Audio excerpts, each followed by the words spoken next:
Continue our 2012 one-on-one series of interviews is presidential candidate and former Pennsylvania Senator Rick Santorum. Senator, welcome back to Fox News Sunday. Thank you, Brett. Good to be with you.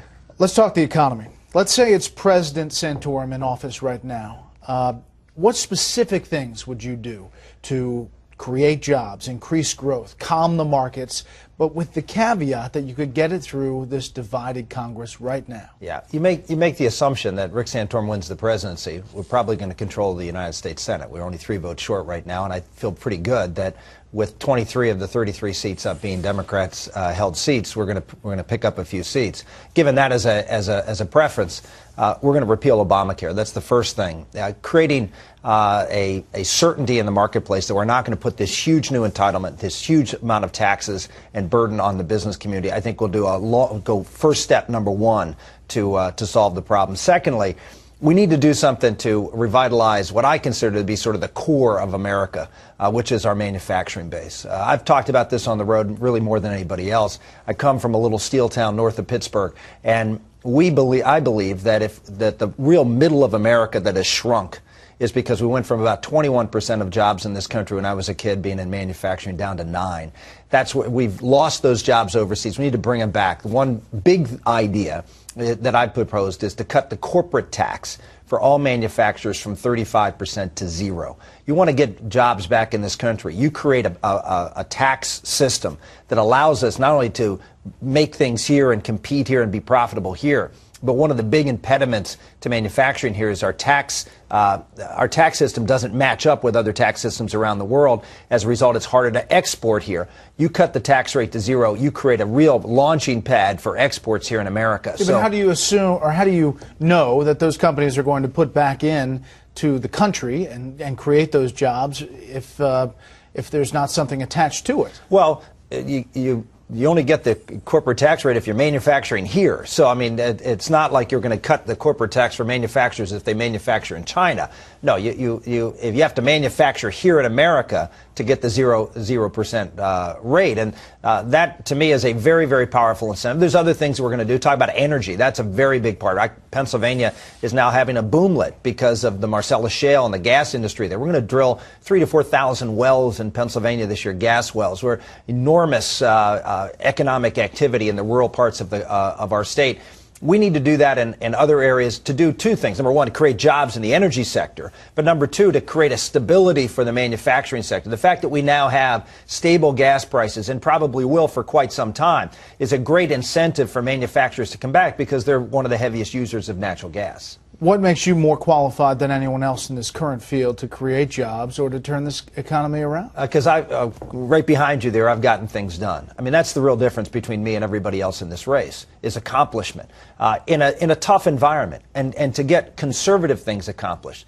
One of the other things we're going to have to do is we're going to have to cut the size and scale of government. We are headed toward almost 40 to 50% of the overall economy being government if we don't do something about these entitlement programs. That's the big problem. There's only one person in this race who's actually worked and fought and succeeded in passing entitlement reform, welfare reform, back in the mid-90s. I was the author of it when I was in the House of Representatives on the Ways and Means Committee. And when I came to the Senate, I went toe-to-toe with Daniel Patrick Moynihan, Ted Kennedy, the lions of the left, who were going to defend that system. Bill Clinton, who did not want to end the federal entitlement to welfare. He vetoed it twice. But we continued to work on it and was able to end a federal entitlement, require work, and put time limits on welfare, something that we're going to have to do for Medicaid, something we're going to have to do for housing benefits, food stamps, all of these programs that are growing exponentially, that are the core problem with our deficit, are things that I was able to accomplish when I was in the United States Senate. Nobody else is able to do that in this field. Vice President Biden is in China. He delivered a keynote address in which, in part, he passed some blame to the, quote, strong voice within the Republican Party that prevented an even bigger deal on deficit and debt reduction. Your reaction to that? My reaction is the biggest thing we can do to reduce the deficit is get the economy growing. And the last thing you want to do, if you want the economy growing, is to increase taxes on the job creators. And so what we're trying to help, Joe. I mean, we're trying to help you.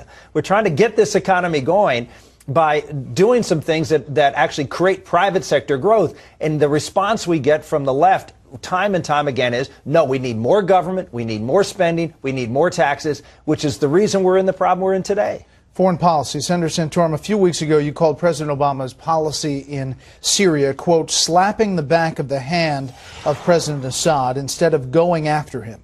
Now, as you know, the administration has called for Assad to step down. But would President Santorum go after Assad with U.S. military action? Well, I wouldn't say with U.S. military action, but certainly from the very beginning, I would have called for Assad to step down. This is something that President Obama did with respect to one of our closest allies in the Middle East, Egypt. You had Hosni Mubarak, who was a friend, not clearly a dictator, but a friend, someone who was in a stable peace relationship with Israel and the United States. And as soon as the riots got anywhere intense, he immediately called for Mubarak's removal. He's done the opposite with Syria, which has been a thorn in the United States side, obviously a thorn in the side of the Israelis. And I'm someone who actually has experience in this. I authored a bill, helped pass it through the United States Senate, called the Syrian Accountability Act, which actually help get Syria out of Lebanon, which was a threat to Israel and its northern border. So I have experience in this area. I've been successful in getting things passed through the Congress to put some constraints on Syria, and we should have done the same thing in this case. In Libya, it appears the rebels are now surrounding Tripoli. There's a call by Muammar Gaddafi's government for a ceasefire this morning, but they're under heavy attack. How much role, if any, should the U.S. play in a post-Gaddafi Libya? Well, this is another strategic area and strategic country in the area. And obviously, we should be very much engaged with these rebel forces. We've now taken sides as a result of the Obama administration's policy. Now we need to maximize our influence within this group. So hopefully that's going on right now. Hopefully we're developing relationships, we're building bridges to that rebel regime, and when they come into power, that we will have some influence and some ability to be able to work with them to establish a stable regime in Libya.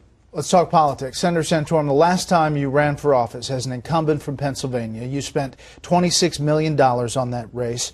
You still lost by 18 points. Yeah. This year, you're an underdog with relatively little money, that's fair to say. Yeah. For Republicans whose main concern is to defeat President Obama in 2012, aren't there several other candidates who realistically stand a better chance of doing that than you do? Yeah, I mean, what people look at is the last race I ran, which was a miserable election year for Republicans. We lost 5 congressmen. We lost the governor's race by over 20 points. We lost the House of Representatives by the worst margin since the Great Depression. It was a meltdown in Pennsylvania, as it was in a lot of the mid-Atlantic states, and I got swept out with everybody else. George Bush was about 36% favorable on Election Day in Pennsylvania that day. I mean, it was a miserable year.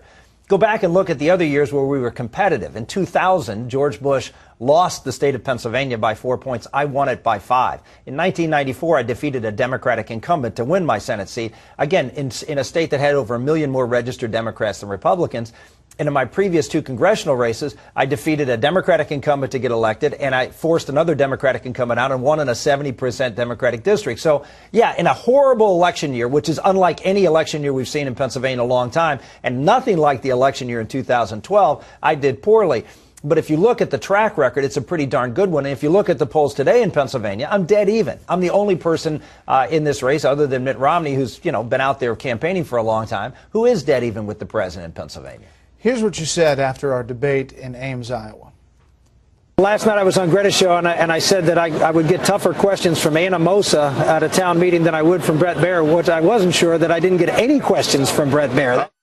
Now, besides ripping on my questioning there, you were not happy about the timing and the number of questions. Now, let me say, the official tally had you right in the middle of the pack, getting 10 questions, talking for 9 minutes, 12 seconds. That was just 55 seconds behind Governor Romney over the 2 hours, who used the most time. Do you think your performance in that debate affected the straw poll or your standings in this race? There's no question on 2 fronts. I mean, obviously, the questions I did get later in the debate definitely helped me. I had a lot of people came up to me and said that the questions I answered was one of the reasons they voted for me.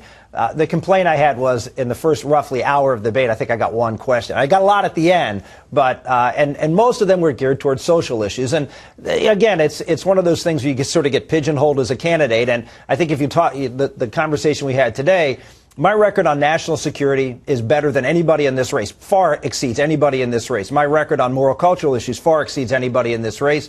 And if you look at my record on entitlement reform, there's nobody that can touch my record. And those are the things I'd love to be talking about, particularly in the area of health care reform and taxes. In 2008, you called Governor Romney the candidate who will, quote, stand up for the conservative principles we hold dear. Yeah. A month ago in Iowa, you suggested to Iowa voters that they should pick someone they really like, just not Romney. Right. But in 2008, didn't you really like Romney? I mean, well, what's different now? Yeah, I endorsed Governor Romney 5 days, I think 6 days before he dropped out of the race. I endorsed him right after the Florida primary when it looked like it was going to be a choice between Governor Romney and John McCain. And in that race, I really felt anybody but McCain was the best solution. I mean, nothing against John McCain personally, but I just didn't think he was going to be our best candidate in the fall. It turned out to be that way. And so he was the alternative, and that's why I chose him. I had concerns. Obviously, I didn't even endorse him until 5 days before Super Tuesday. But my biggest concern then, and it is now, is Romney Care and the fact that he was for a top-down, government-run health care solution. I don't care if it's the state level. I don't care if it's in the township he lives in. We should not be for government-run health care or top-down solutions to big problems like that. Last thing, Texas Governor Rick Perry is obviously getting a lot of attention in this race since he's thrown his hat in the ring. Does he have what it takes to be the GOP nominee? Look, I'd be out of the race if I thought he was the best candidate. I think I'm the best candidate for this, who has a record of accomplishment across the board, who's been a consistent conservative. I think you go back and look at the records of all the candidates in this race, the one who can accomplish things, who's been a consistent conservative, and someone who can attract candidates. I mean, Rick Perry's won in Texas. That's great. We're going to win Texas no matter who the nominee is. But we're going to have to win Pennsylvania and Ohio and Florida. I've got the track record to win in those states. Senator Santorum, thanks for the time. Thank you, Brett.